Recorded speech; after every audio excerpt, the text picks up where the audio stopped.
Okay, here we got a 1957 Chevy, which looks like it's in pure stock form.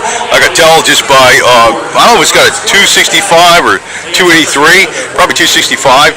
You can also tell with the attention to detail, like it's got the stock oil bath air cleaner, the type, the battery with the individual caps on it and stuff. This is, and you look at your master cylinder, single master cylinder. It's got the generator in there versus the alternator. It's all type original. This thing was for when you can stop at a traffic light and it was right above you. You can look in here and see if it changed from red to green just by looking through there without craning your head upward. It's got nice type of interiors they had back then, which were custom compared to today. Tachometer mounted up there on the steering column. Back in the day, even 57 Chevy, which is, you went from Chevy, Pontiac, Oldsmobile, Buick, and Cadillac.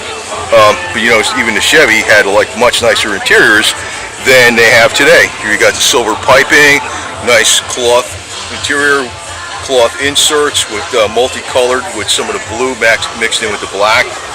All color coordinated with the exterior color, fender skirts.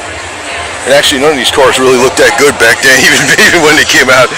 They look better today than they looked better back then in the day. Dual exhaust.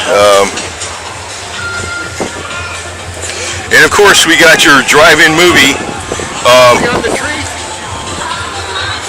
Yeah, 3 on the tree. I love that. I didn't pick up on that. 3 on the tree. Of course, you have for the drive-in movies. This was the way you go. You park up on a ramp like that, like on a hump, and you'd be pointed up at so you see over the cars in front of you, and the movie screen would be way the hell up there, and those are your speakers. So sometimes these went a little flaky, and you had to tell the guy, hey, my speaker don't work. They fix your connections and stuff. Ashtrays in the back and stuff, fire extinguisher. So, and you notice the hubcaps too. Those kind of hubcaps too, with the 3 points on them. What do you call those? Chevy Bel Air, 1957. Anyway, it's got heat in it too, because a lot of these cars here, they customize them and they don't have heat, and you're in Florida, so you don't need them. Sometimes they don't even have wipers on them, for crying out loud. This one's got everything on it.